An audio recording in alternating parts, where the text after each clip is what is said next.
Greyman! Greyman! Greyman! Greyman! Greyman! Greyman! Greyman! Holy YouTube video, Greyman!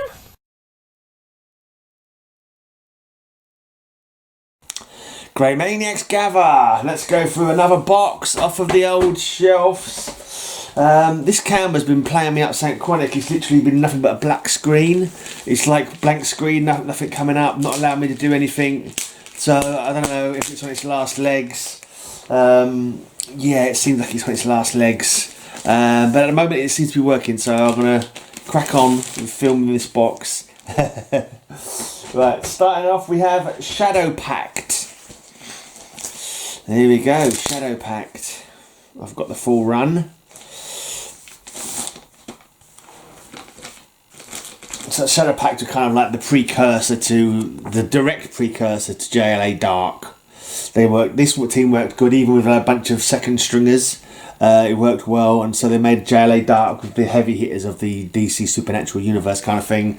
Here you've got Blue Beetle, Enchantress, Ragman, Detective Chimp. I always get this Nightmaster. I think it's called Nightmaster. I keep thinking calling him Swordmaster. I think it's Nightmaster. And Enchantress. No, I said Enchantress already. It's, oh, damn you, brain! The woman, she was from Charlton, and she can teleport through dark dimensions. Nightshade. Nightshade? I think it's Nightshade. Yeah, I'm pretty sure it's Nightshade, but I can't remember for sure. Anyway, pretty cool team, pretty cool enemies, pretty cool fights, pretty cool stories. So here's a bunch of enemies. I can't remember any of these guys' names. Not the team you're expecting to see. Sorry, but we had to kill them. So there's a magical team of nasties. A day in the life of Blue Devil.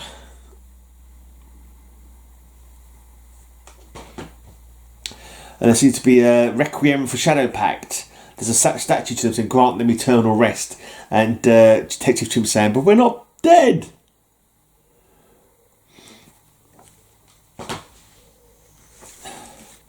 They're victims of the wild huntsman. Goodbye, Ragman. So long, Enchantress, it says.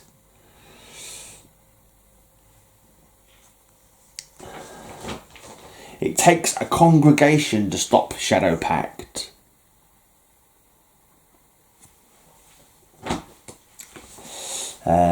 Ragman alone against the condemned. Bill Willingham is doing the stories on most of these. The Demon versus Blue Devil and Shadowpact. There you go. Etrigan's coming to knock some heads together for some reason.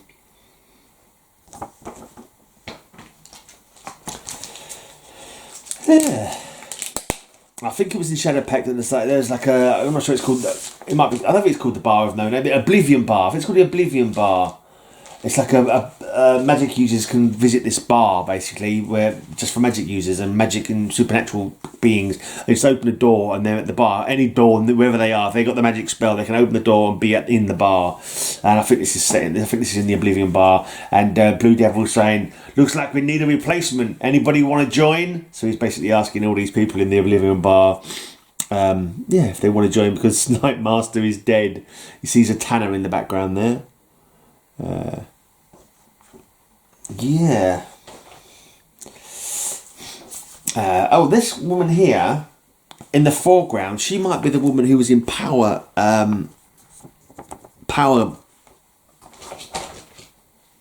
Company, I think it was called, the Power Company, something like that. It was like basically it was a bunch of superheroes who were being paid for being superheroes. It was a corporate superhero team that had a story for a while. The demon reigns in hell. Of course he does. Etrigan's got to be the king of hell. He's not always, but he quite often will take it over. Alright, the death of Nightmaster. I thought he was killed a minute ago, but there he is, he's dead again. If he wasn't already dead, this is more about him being dead. Behold, Zoriel. Zoriel was a member of Justice League of America for a while during the Morrison run. He's an angel of all things. Take this Shadowpact and shove it. I ain't working here no more. Yeah. He's out. He's out, mate. But see, Nightmaster, strangely not looking dead there. Apart from, despite the fact he's appeared on 2 covers as being dead. You're just one more victim of Dr. Gotham. My juggling skills need work. There you go. Dr. Gotham. Play and play! Yeah. I can't actually read out Zatanna's spells. But if you read it backwards, he's saying, help me, help Shadowpact! Or even that, or help me, help Shadowpact. I'm not sure if she's asking for help from Shadowpact, or she's asking people to help her help Shadowpact. She looks like she doesn't need help at the moment. So maybe she's saying to these other people who are coming in, help me help Shadowpact, maybe. But she wouldn't need to magically instruct all these heroes to do it. So they'd do it just because they're heroes. But, it's Zatanna, so they just want to show her talking backwards, because that's what she does. That's her stick. Mindless zombies, no any other kind, storm Gotham. Pretty cool art. Lots of green there. The Enchantress. Shadowpact is on the case. That doesn't even look like her. I showed this on Cover Slingers once. I can't remember what the theme was. It wasn't the Gore Week because there was some blood on the ground, was it? I don't think so. I can't remember what the theme was, but it didn't get much love from the complete twerps that I do Cover Slingers with. Them knuckle dragging morons that I do Cover Slingers with. The Stalking of Shadowpact. Some fan club. It's a cowboy horse, flying cowboy horse. He was in the bar at one point, that fella there, wasn't he? We saw him in the bar. I wonder if it's the ghost of Jeb Stewart. Is it Jeb Stewart? Who, I think it might be, who haunts the haunted tank. I think that might be him. Maybe a young version. I don't know now. Blue Devil fights alone.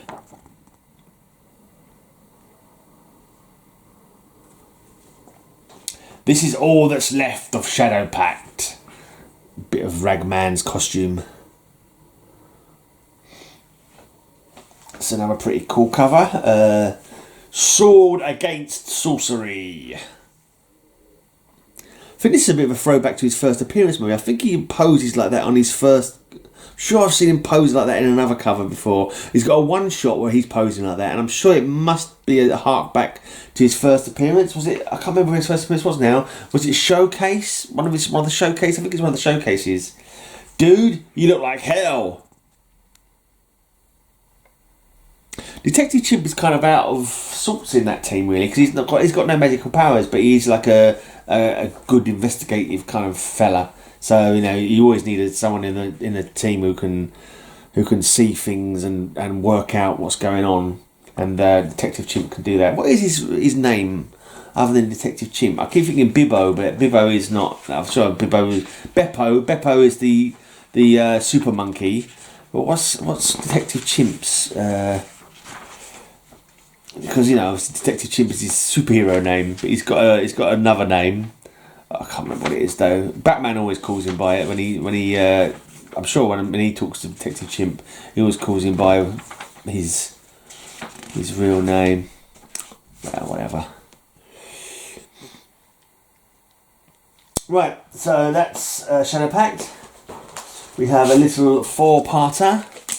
A tape pull on one of the covers, because I managed to tape pull it one time, rather annoyingly. This first cover is a bit of tape pull. It's Body Bags.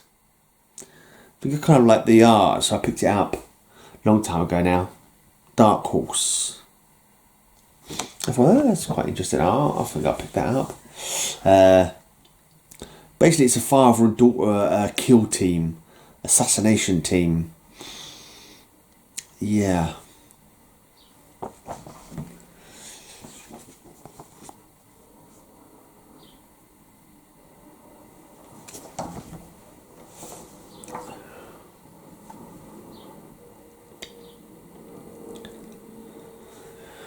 She's called Panda, I think, and I think her dad's called like Killface or something like that. Am I thinking?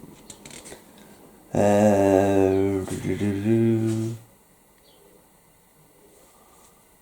can't remember now. Clownface, no, Clownface maybe. I can't remember now. Can I remember now? Never mind. Let's put the sellotape away so we can get another tape pull. Right, what else have we got in this box? We got some Sinestro core.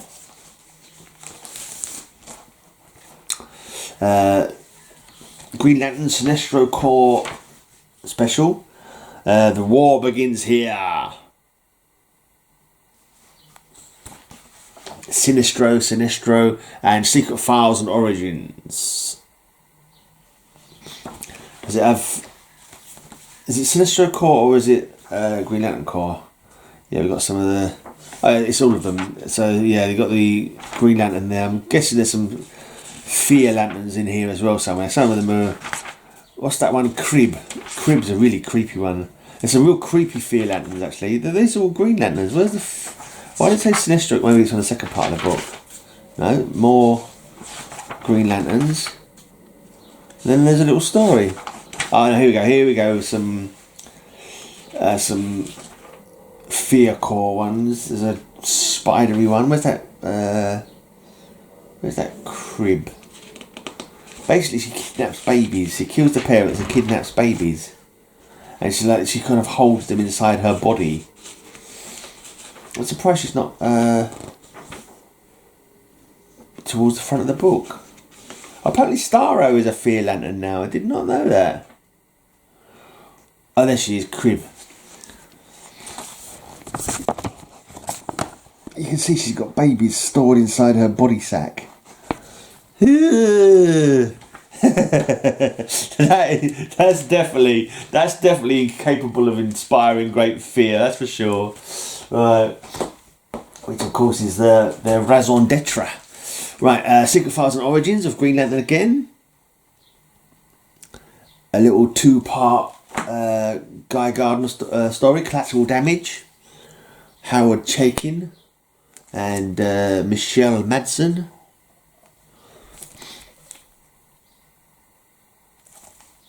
He's shattered the Green Lantern. Ooh, he's shattered the Green Lantern. Clumsy boy. Right, is this a one shot or two-parter? Yeah, two-parter. Garth Ennis and John McCrae, JLA and Hitman. Tommy Monaghan is back on the dark side. The unbelievable conclusion to JLA Hitman. Bueno. Right, was this 7-part of this one? I can't remember how many. I think it's 7 or 8. Oh, it's 12 parts. Okay. Well, I got that wrong, didn't I? I got that wrong. No bueno. Come on, out you come. Oh, I've squeezed it in a little bit too tight into this bag, I think. Can literally not get them out. That can't be good. Oh, here we go. It's budging. I might have to put them in 2 bags when I put them back. Right, it's Justice. Yeah, I've turned the edges around a little bit by squeezing too many in one bag. Right, loads of great covers by Alex Ross. I can't remember the story being that amazing, but the cover art is pretty down good. And I think he does the interiors as well. Have a quick butcher's hook. Yeah, interiors as well, which he doesn't do very often because he's. I imagine his art must take forever. It's very intricate, isn't it? What he does.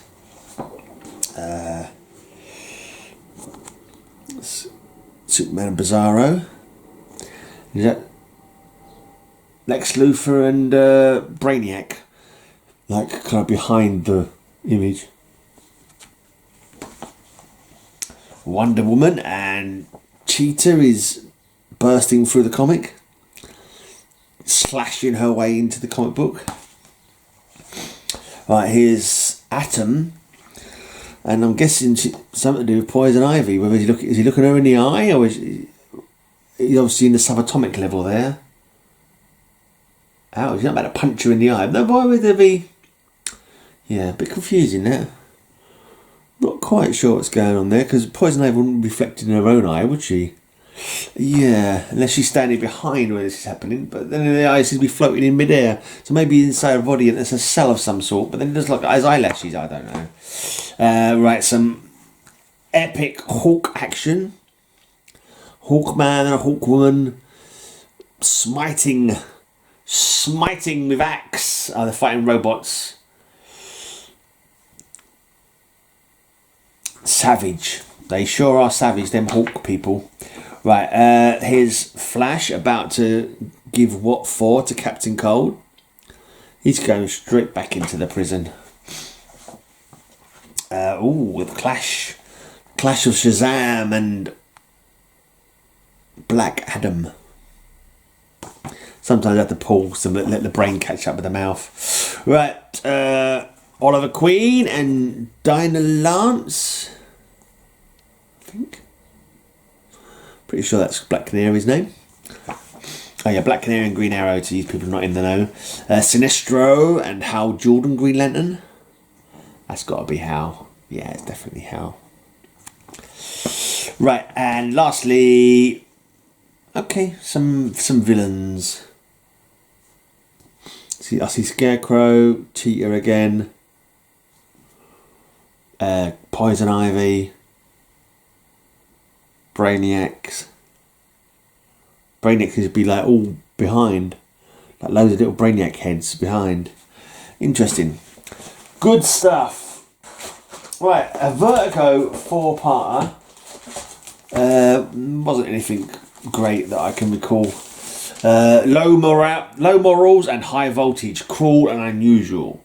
It's something to do with like making executions public TV and like making a game show out of the executions, I seem to recall. 3, 2, 1, JLTV on the air. Jamie Delano writing. McRae appears to be something to do with the art. If it's the same McRae, I'm not sure. 15 Seconds of Fame. And Too Hot for JLTV. Who knows what might come in America? It's one of those America is crazy kind of comic books. Look what could happen. And you never know, it still might happen. Right, here's a little image 3-parter, which is quite funny. Robert Kirkman. A little help, please. No can do, pal. I've got 10 minutes left on my break. It's a series called Capes. The idea is that the superheroes are like policemen, and they're all very up to their union kind of stuff. So like he's like, yeah, I've still got 10 minutes of break left. Sorry. And this one is saying, no, stop hitting him. His shift is over. It's fun. And lastly, disability, here I come. Yeah, fair enough.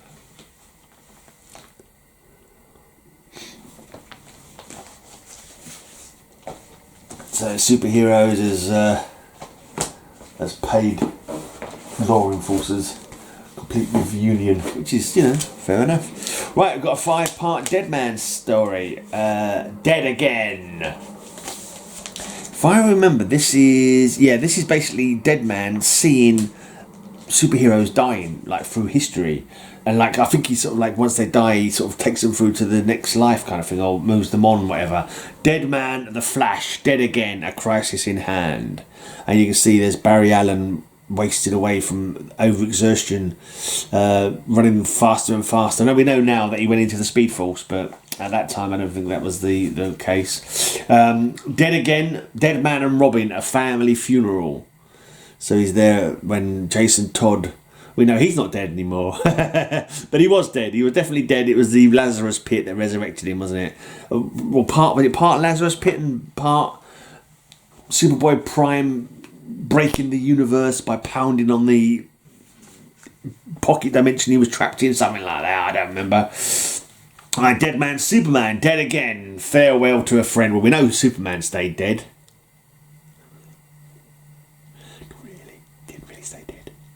Yeah. So yeah, lots of these. I wonder if any of these actually are still dead. I think. Deadman, Green Lantern, dead again. Rainfall. So yeah, he's definitely come back. Old Hal Jordan. He was Spectre for a while, but I think this might be leading into that story because next they have Dead Again, Deadman and the Spectre, Life After Death. So I think this is where it is led into Hal Jordan becoming the Spectre. I think this one we see Jim Corrigan go to his final reward kind of thing, and because Hal Jordan had done lots of good but also lots of bad as Parallax, it was decided that he would have to spend time as being the new Spectre to earn a place and the next reward or whatever. But as we know, he came back to life instead, and Crispus Allen became the new Spectre. Whether I don't know who the Spectre is now after Rebirth. Did they keep with that? I got a feeling that maybe I don't know. It's confusing. Even like in New 52, right before we saw in Countdown, Vic Sage, the Question dying, and Renee Montoya becoming the new Sage. But then in New 52, Phantom Stranger run, the Question is a man again. So it must have been Vic Sage, I'm guessing. But right, Dead with a Vengeance. Some more Deadman stuff. Old Boston Brand is his name. Shattered. I don't have his first appearance. That'd be nice to get that one day, but I don't know if I ever will. Right, here's a little bit for Matilda. It's a bit of Mignola art. Within the Mind of Madness. Beyond the Sea.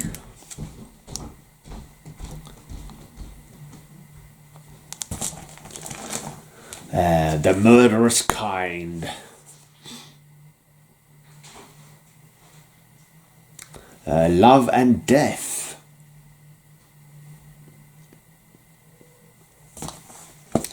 Right, The Inner Child.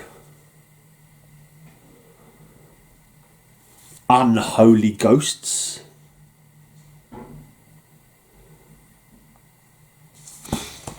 Number 9. There's a 9-parter. Dead End. I don't know if it was. I'm not sure it was originally an ongoing, but it only lasted 9 issues, or if it was meant to be for 9 issues from the off. I'm not too sure on that, to be honest. Yeah. Right, next up. This is only a limited series, 6 issues.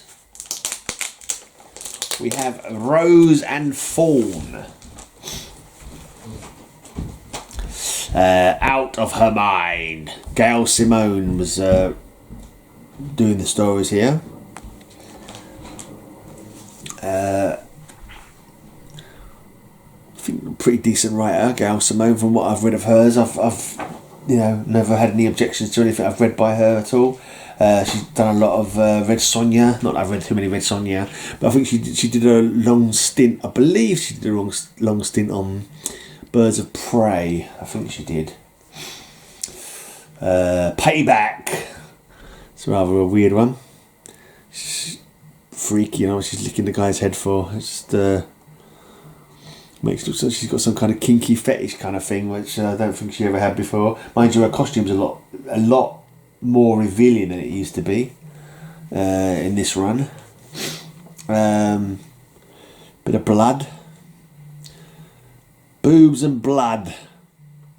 I mean, she's essentially a crazy woman, to be honest, because like Rose is like a normal woman, but she's like a psychotic thing where Fawn comes out at night like a double split personality. So there should be some madness explored really inside the whole story of Rose and Fawn. And this one, she's not even bothered with any clothes. She's like, costume wasn't fucking hiding much anyway, so let's just let it all hang out. Let it all hang out. That's what I do. I put clothes on to do this video. Right, another little 6-parter. Top Cow. Mark Miller. Wanted. Sex, money, superpowers, costume. You know you want it.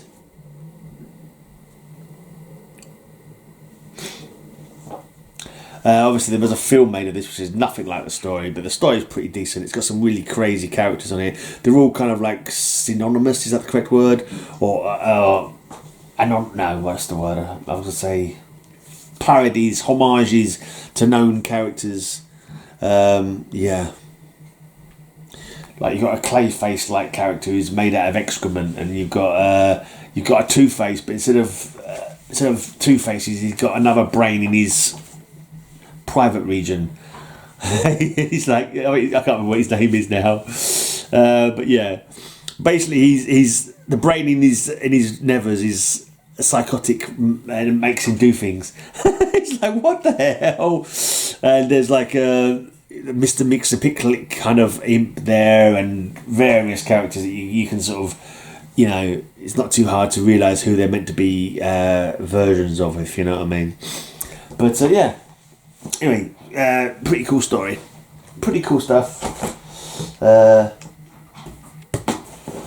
and nothing like the movie, which was all right, but don't even watch it. Think it's anything like a comic book. I think some of the names were the same. That's about it, and the fact that there was a sort of secret society of something. Right, I don't know why I've got these separately. I'm sure these should be in with my Superman. I don't know why. If I've even got these twice, maybe. I don't know, or why I've got this separate. I've never understood my own logic with this. But it's basically Emperor Joker. I think maybe I bought it separately at one point. I don't know. Maybe I wasn't collecting. I don't know, what is it? It's 2000. So I think maybe I wasn't collecting Superman properly then, but somehow I managed to get hold of these Reign of Emperor Joker ones, and so they ended up having their own separate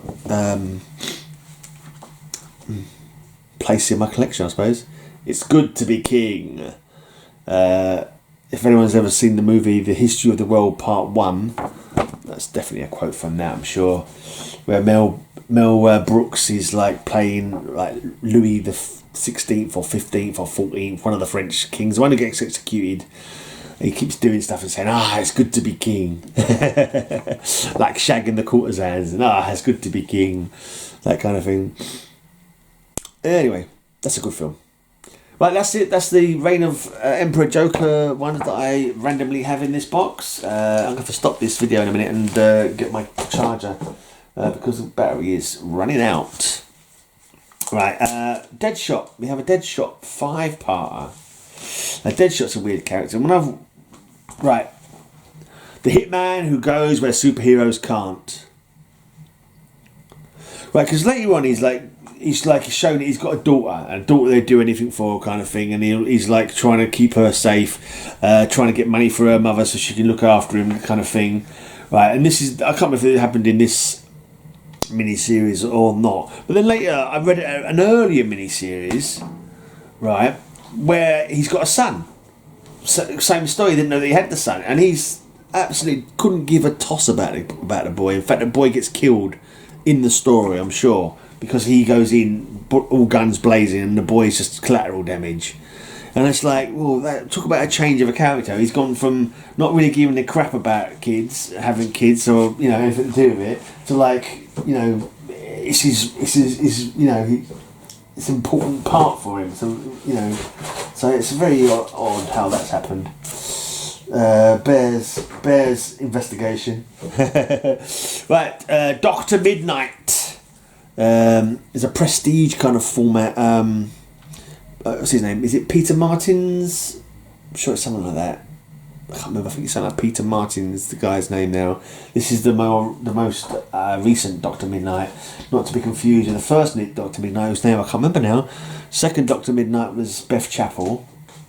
Wasn't him the first Dr. Midnight? Oh, it's going to annoy me now. Is it Charles McNider? Was Charles McNider the first Dr. Midnight? Or... yeah, I think he was Charles McNider. It's popped in my head. Right, yeah, so this is the third Dr. Midnight. I think his name is like Peter Martins. He's like of, like Dutch or something like that. Descent. And obviously a doctor. He is a doctor. Dr. Midnight does doctory stuff. He's a proper medical doctor. One of the best. So, look, is that all this title? Yeah. Right, the Monolith. I believe this was owned by the writer Jimmy Palmiotti, so I think he's no longer in DC continuation now. He's no longer part of the DC universe because it belonged to Jimmy, and once they decided to stop the run, you know, it's gone out of the DC universe, I believe. But basically, the monolith is a play on the quite often used golem, not my precious, but golem, Golem, the Jewish mythology, supernatural kind of belief that a creature can be formed from clay and brought to life by carving I think it's the Hebrew symbol for life or something. Emet, is it something like Emet? Something like that, and that will bring it to life. And it's believed that it's people have done that over the course of history, and the golems have protected the Jewish community during that time, kind of thing. And you can wipe part of the one letter off from the word. Oh, I'll stop the camera and get the next camera out. Yeah, where was I? Yes, I think you remove one letter from the word for life, and you get the word for death, and that's how you stop the golem kind of thing. I think Frankenstein, the monster, is kind of like a golem, in a way, a kind of golem story. Yeah, it's been used plenty in comic books. Captain America, I've seen it in Captain America at least once. I'm sure I must know it from other comic books, because it's kind of like, and I've read this one as well, of course. And I'm sure it's got exactly the same thing. I'm sure his Batman story had a golem in it once, because people were terrorising the Jewish community in Gotham, and someone made a golem to protect themselves. I seem to recall. This is quite a good story. I didn't mind this story at all. I thought this was decent story. I quite enjoyed it. I think it's like a young girl, or a young woman rather, whatever, girl, woman, same difference, I suppose. She was in that middling kind of age, I think. She discovers the golem within probably a synagogue. I was going to say church, but it's probably a synagogue, an old synagogue, something like that. It's an old building, and she sort of brings it back to life or something like that, and then it's like it kind of becomes her protector, her friend kind of thing. That's what I seem to recall of it. Let's leave that. Messing with a little bit of sellotape got stuck, wasting time. An automaton of iron threatens the monolith.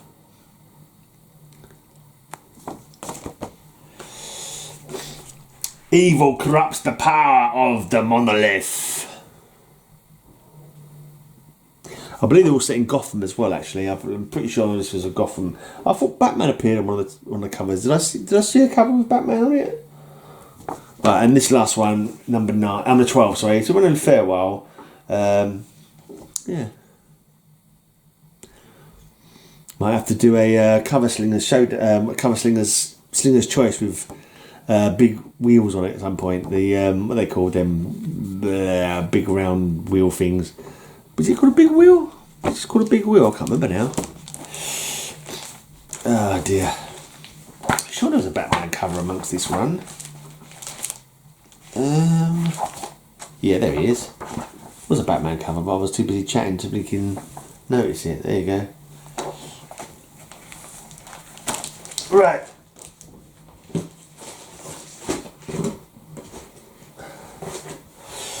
Right, Ragman. Another character tied in to, I think, Jewish mythology, or maybe new invented Jewish mythology. I'm not sure if it had a precedent or not. And I'm kind of confused about the character as well, because I'm pretty sure when he first started he was meant to have been of Irish descent. I think his name's like Robbie Regan, something like that. But then it was like, a character gets reinvented kind of as a new writer makes a new story. So I think he went from being of Irish descent to being of Jewish descent. From the ashes of the Warsaw Ghetto to the back alleys of Gotham City, the tatterdemalion of the oppressed rises again. So it could just be that the original, because I think it seems from here, Ragman, the Ragman suit, which every rag represents an evil soul. I think that's carried down through history, and maybe it started off in the Jewish community. Maybe it was, and then like maybe he's an Irish guy who's just happened to have be the most recent kind of wearer of the suit. So maybe it doesn't matter what the nationality of the person wearing it is, but the actual history of the suit ties back to, like it's looking at here, the Warsaw Ghetto.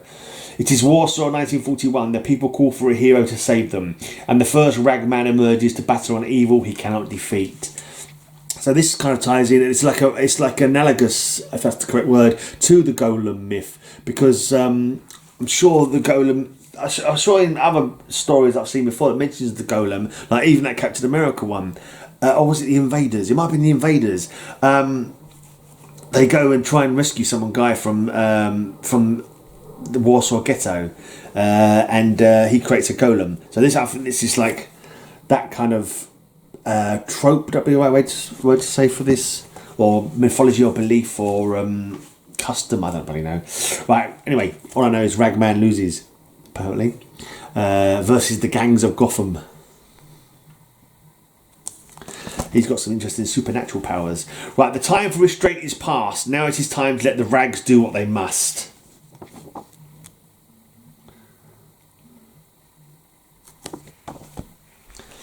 The Golem's final triumph. So there's a Golem in this story as well.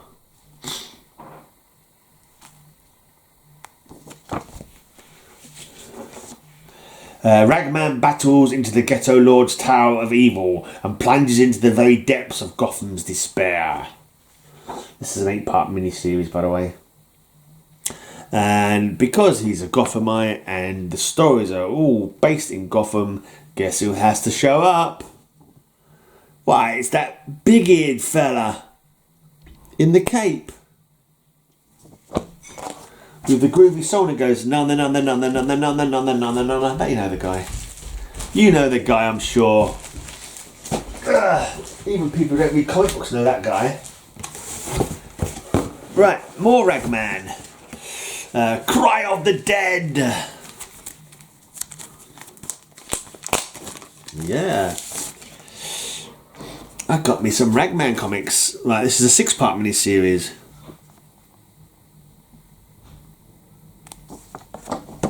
Quite interesting covers on this one. Look at him sitting on top of the gravestone and there's that ghost emerging from the grave. They're quite cool. Quite cool art. Some kind of demonic attack while angels or ghosts or something, spirits of some kind are flying all around. Interesting. Right. Only a 6-part though. Almost Etrigan looking monster behind there. I don't think it is Etrigan though.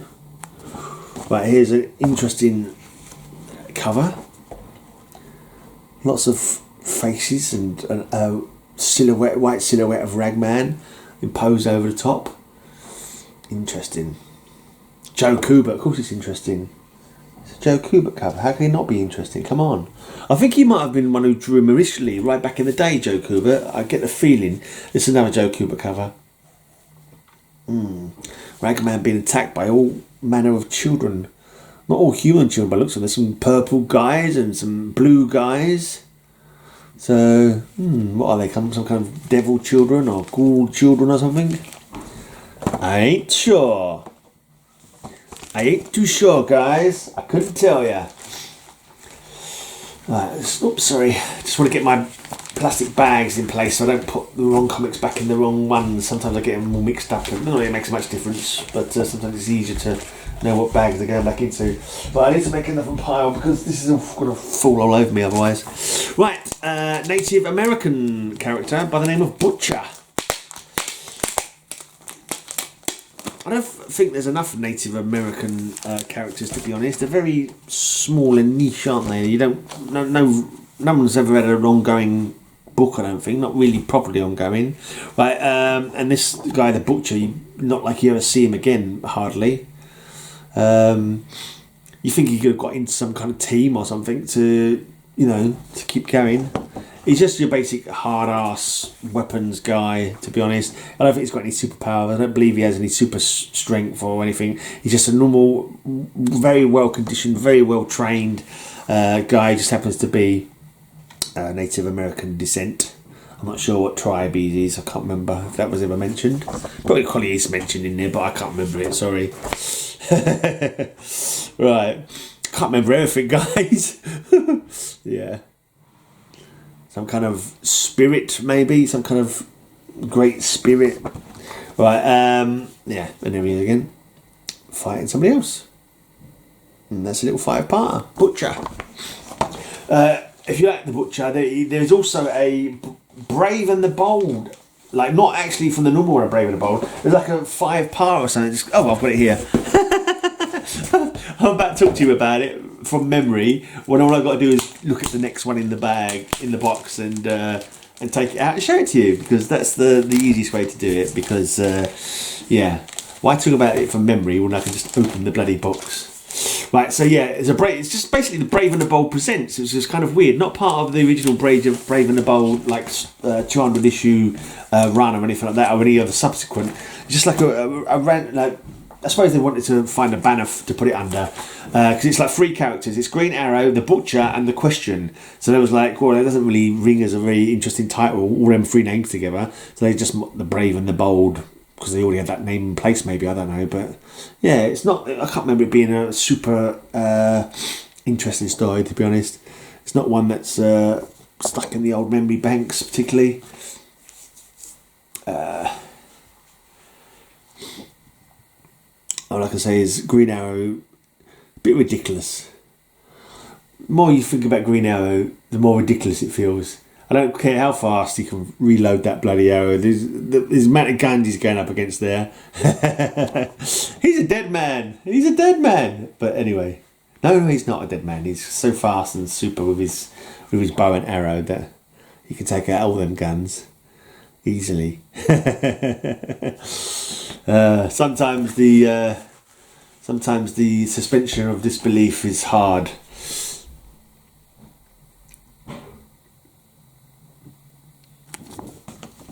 Right.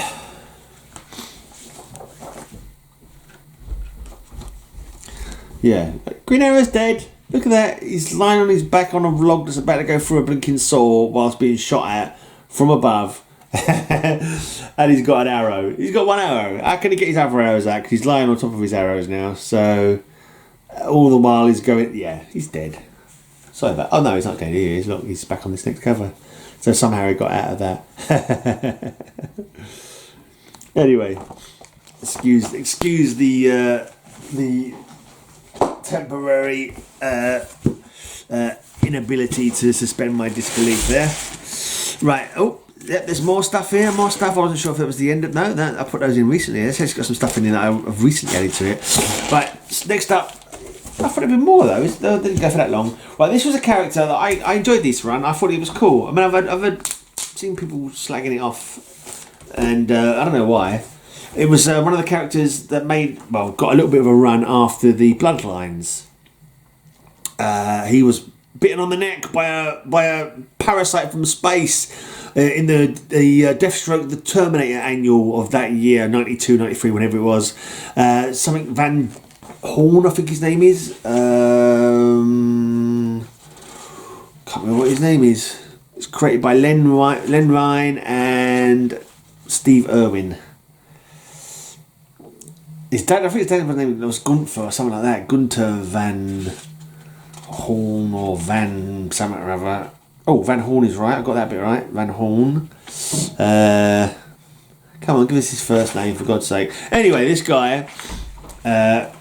Yeah, got bitten by a parasite, got power. He can actually, whatever he holds, he can sort of power up a charge and fire it out. So you pick up a blinking iron bar and he'll start firing blasts for it. But after, however, depending on the strength of the material, after a little while it just disintegrates. But that's how it's called gunfire. He can pick anything up and basically make it into a weapon. He can't fire bolts unless he's got something in his hand. There's a bit of a weird power, to be honest.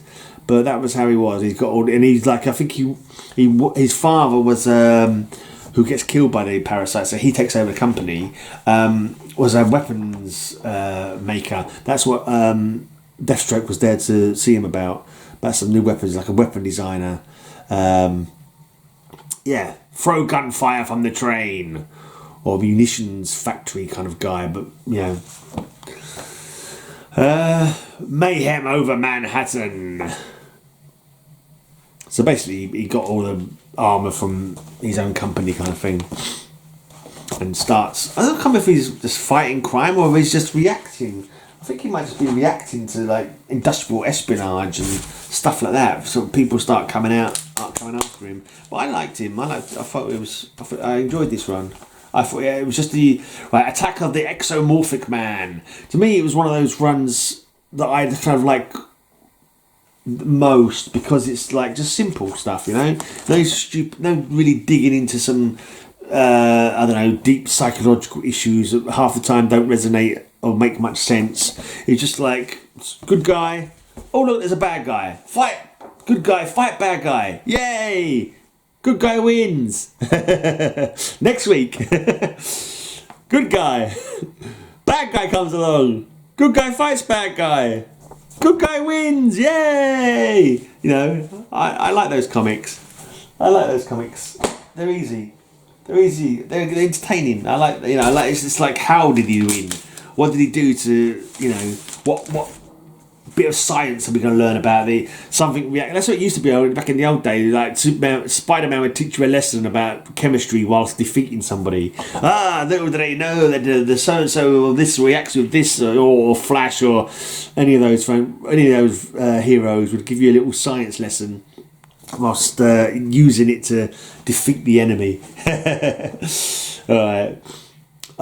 Maybe I'll get to read it again one day, but yeah, it's just a simple, easy, fun little comic run in the old style. It's like Len Wein did all the writing, and you know he knows how to write an entertaining, not too deep, but not boring superhero yarn. And I think he did that well with this Gunfire run. I enjoyed it anyway. Right, so that's Gunfire. Unlucky 13 issues. And the whole of the Bloodline people were unlucky. I don't know what happened with Gunfire. He's probably been killed off by Superboy Prime or something at some point. At some time they were starting a series. Someone needed to be killed, so one of the old characters was dug out and killed. That would have been the story. Right, Peacemaker. This is his 4-issue miniseries from 1988. I think this is the only series he got with DC. And I don't know how how he got chosen for Suicide Squad. I mean, maybe he was dug up and using Suicide Squad. I've not been up to date with Suicide Squad at all, to be honest. So maybe he was featured in there, and that's how he got to be on the TV on the films, and hence get his own TV show. But yeah, interesting. I think that's the thing with these TV shows. The less the characters known about, the freer they are to make a story about it. So many people who slag off superhero films and TV shows, it's because they know the characters so well, and like it doesn't resonate with them. So if there's a character that's not much is known about at all anyway, you can practically do anything without the fanboys going, oh, so and so wouldn't do that kind of thing. And that's my theory. Right, then there was a Peacemaker Disturbing the Peace, Garth Ennis. I picked this up just very, very recently actually. It took me a while to find out what my other Peacemakers were so I could bag it in the same box. But yeah, I picked this up on New Comic Day the other day. It wasn't a free one, but free comic book day, sorry. And I just happened to pick this one up so I could get some free comics from Forbidden Planet. It's quite expensive actually, bloody annoyingly. Right, this one I got in a box myself recently. This was interesting. Yeah, I'd never heard of it before. And I can't understand why it doesn't say Marvel in big letters over it. It's on the side, but normally it'd be like a Marvel badge or something. Maybe they didn't want to mess with the look of it or something. But yeah, this was the characters that were from the New Universe, I believe, that I didn't remember. But yeah, it was alright, short story. Nearly at the bottom now, guys, nearly at the bottom. Right, now 1991, a 4-part miniseries. They're back, but who are they? What are they now? It's Angel and the Ape. And I think we learn in this series of Angel and the Ape, because I did ever see a previous series, I'm pretty sure Dumb Bunny from the Inferior 5 ends up being the sister of Angel. I think that's what they said. So there's Dumb Bunny from the Inferior 5. And then you also find out in the next issue that Ape, Sam Simeon, I think his name is Sam Simeon, it turns out his uncle is Grodd. I think it was his uncle. So it's Grodd versus Angel and the Ape, and there's like the neck-popping conclusion Dumb Bunny getting choked out by Grilla Grodd. Yeah, very strange characters. Not sure they've had anything since this.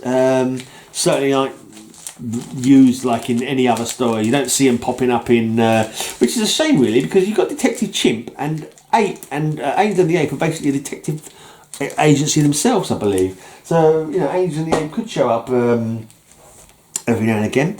Right, here's Mr. E, one of 4. Right, so this is like a... He started off in one of the horror titles. I think it was Secrets of Haunted House, where he's a blind guy who can see evil still. So he's like investigating evil, defeating evil, that kind of thing. And I think this... I'm not sure if this is the story. I think this is the story after the Books of Magic with Timothy Hunter. He starts being... taught magic by everybody in the Books of Magic series, and he visits like various magic knowers kind of thing. And I can't remember if it was in this. I think it is in this run where Mr. E he gets sent to Mr. E to learn from Mr. E, and I think he tries to kill Timothy Hunter because he sees, I don't know, he must see evil, or I think it's said that he's gone mad. Basically, they try to say Mr. E's gone mad, but yeah, maybe he had. This is the story, I think I mentioned it a few times, where you discover Mr. Ree's blind because his father gouged out his eyeballs with a spoon. Yeah. Well, I don't know why I've kept this comic, because it's like the front couple of pages are gone, I think. No cover, and I think at least one page has been torn off. I'm not even sure when I got it, how I got it, but I can tell you it's a Challenges of the Unknown comic book. Yeah, at least I believe it is. I haven't got any indicia, so I don't know why I've kept that.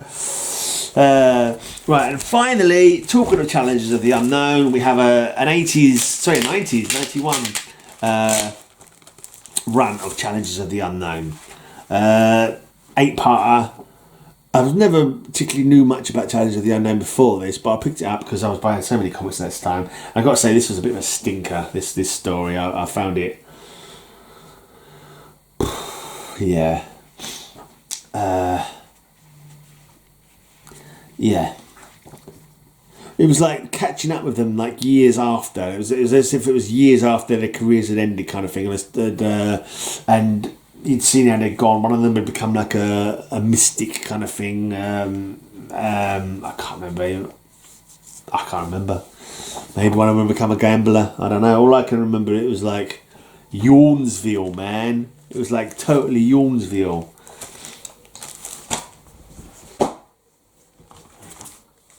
And they couldn't make me care for what was going on, you know. It was one of those runs. It was like I was just happy to get it read. In the annuals of reading comic books, like rereading comic books, if I was about to reread all my comic books again, which maybe if I live long enough I'll try to do, this would be low down on the pile of ones to reread. Let's just leave it at that.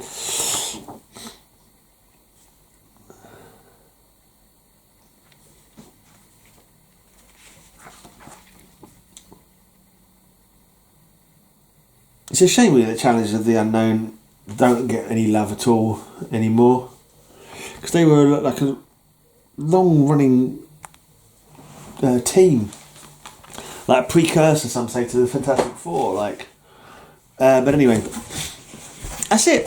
The box is empty. Anyway, come back next time for another video and have a look at something on my shelf, and until next time, have a great amazing day, and may all your news be good news. Have a great amazing day. I'll have a great amazing day. Have a great amazing day. I hope you have a great amazing day.